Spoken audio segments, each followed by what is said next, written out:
মহারাষ্ট্রের ভোটে বিজেপির জোটের বড় জয়। মহারাষ্ট্রের ভোটে বিজেপি জোটের বড় জয়। এমএলসি ভোটে 11টির মধ্যে 9টি আসন ধরে রাখলো। লোকসভা নির্বাচনের পরে ঘুরে দাঁড়ালো বিজেপির জোট। কংগ্রেসের 6 বিধায়কের ক্রস ভোটিং।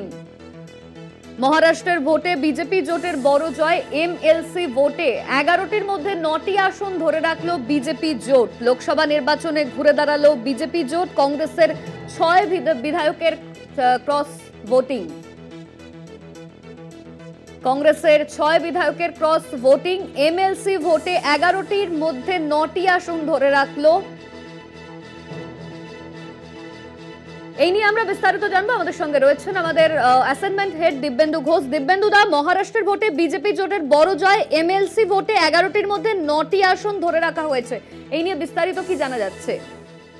না দেখো, এটা বলা যেতে পারে যে কিছুটা বুস্ট আপ এই যে মহায়ুতি অ্যালিয়েন্স, অর্থাৎ শিবসেনা শিন্ডে গোষ্ঠী এবং যে উপমুখ্যমন্ত্রী অজিত পাওয়ার, তার যে এনসিপি গোষ্ঠী এবং বিজেপি, এটা একটা বাউন্স ব্যাক বলা যেতে পারে। তার কারণ এর আগে যে 4টি সিটে এমএলসি ভোট হয়েছিল, অর্থাৎ মহারাষ্ট্র লেজিসলেটিভ কাউন্সিল, সেই ভোটে কিন্তু অনেকটাই এগিয়ে ছিল কংগ্রেস, উদ্ধব ঠাকরে শিবসেনা গোষ্ঠী এবং শরদ পাওয়ারের এনসিপি গোষ্ঠী।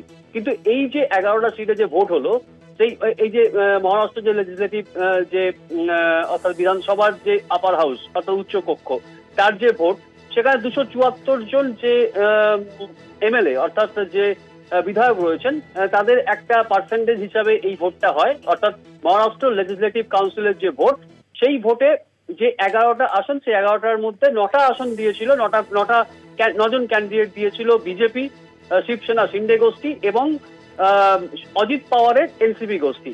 তার মধ্যে বিজেপির ছিল 5টি আসন, 5টি তারা জিতেছে। 2টি করে আসন দিয়েছিল এই অজিত পাওয়ারের এনসিপি গোষ্ঠী এবং শিবসেনা শিন্ডে গোষ্ঠী, তারা কিন্তু 2টো আসনই জিতেছে। এবং বাকি যে 2টি আসন, তার মধ্যে 3জন প্রার্থী দিয়েছিল এই কংগ্রেস, উদ্ধব ঠাকরে শিবসেনা এবং শরদ পাওয়ারের এনসিপি, তাদের মধ্যে তারা 2টি আসন জিতেছে।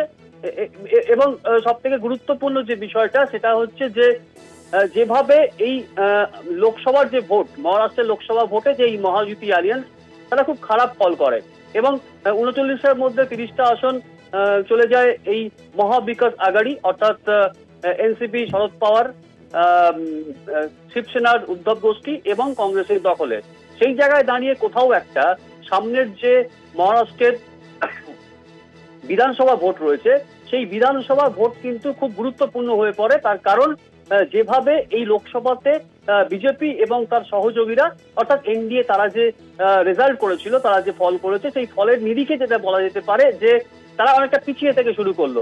কিন্তু এই এমএলসি ভোট, সেই এমএলসি ভোটে একটা যে দলের যতজন বিধায়ক থাকেন, সেই বিধায়কদের একটা পার্সেন্টেজ হিসাবে এই ভোটটা হয় এবং সেই যে হিসেবটা, সেই হিসেবটা খুব একটা এই বিধানসভা ভোট অর্থাৎ মহারাষ্ট্রের যে আসন্ন বিধানসভা ভোট, যেটা অক্টোবর কিংবা নভেম্বরে হওয়ার কথা, সেখানে এই রেজাল্টের সঙ্গে অর্থাৎ আগামী এই বিধানসভা ভোটে কি ফল করতে চলেছে এই মহাযুতি অ্যালিয়েন্স, সেটা কিন্তু এই এমএলসি ভোট থেকে খুব একটা স্পষ্ট হবে না। যদিও এই যে এমএলসি ভোটে বিধায়কদের যে উপস্থিতি এবং বিধায়কদের যে ভোটের যে হিসাবটা, সেটা অনেকটা গুরুত্ব পায়, কিন্তু যখন বিধানসভা ভোট হবে অক্টোবর বা নভেম্বরে, সেই জায়গায় দাঁড়িয়ে কিন্তু খুব একটা সহজ ভোট নয় এই মহাযুতি অ্যালিয়েন্সের কাছে, অর্থাৎ বিজেপি, শিবসেনার শিন্ডে গোষ্ঠী এবং অজিত পাওয়ারের এনসিপি গোষ্ঠী। সেই জায়গায় দাঁড়িয়ে এটা কিন্তু এই 11টা আসনের মধ্যে 9টি আসন জিতে নিল মহাযুতি অ্যালিয়েন্স। তার মানে কিন্তু এটা নয় যে আগামী বিধানসভা ভোটে এই জোট খুব ভালো রেজাল্ট করতে চলেছে, সেটা কিন্তু এক্ষুনি বলা সম্ভব নয়। তার কারণ আমরা যেটা দেখেছি, যদি আমরা বিধানসভা ভিত্তিক ফল দেখি, এই লোকসভা ভোট যেটা সম্প্রতি যেটা হয়ে গেল, সেখানে 39টার মধ্যে 30টা আসন পেয়েছে এই মহাবিকাশ আগাড়ি।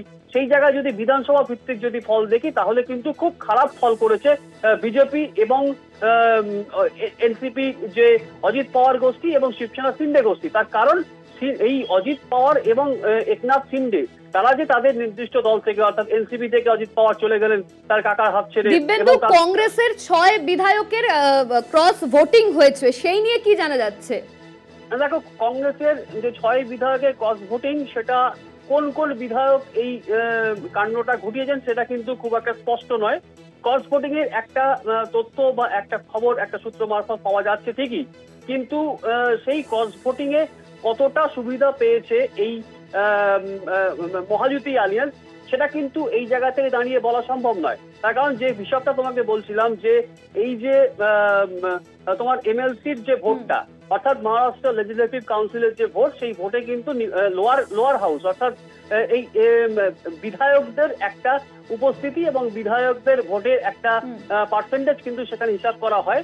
সেই জায়গায় দাঁড়িয়ে এটা বলা যেতে পারে যে এই ক্রস ভোটিং এ হয়তো কিছুটা সুবিধা পেলেও পেতে পারে এই মহাজুতি আলিয়ান্স, কিন্তু এই 6 জন বিধায়ক কোন কোন বিধায়ক ক্রস ভোটিং করেছেন বা আদৌ সেটা হয়েছে কিনা এটা কিন্তু খুব একটা স্পষ্ট নয়, এবং তার কারণে এটা কিন্তু কোনোভাবেই বলা সম্ভব নয় যে এই ক্রস ভোটিং এর জন্যই কিন্তু তারা বাড়তি সুবিধাটা পেয়ে গেছে। হ্যাঁ, একদমই। ধন্যবাদ তোমায়। আমাদের সঙ্গে ছিলেন আমাদের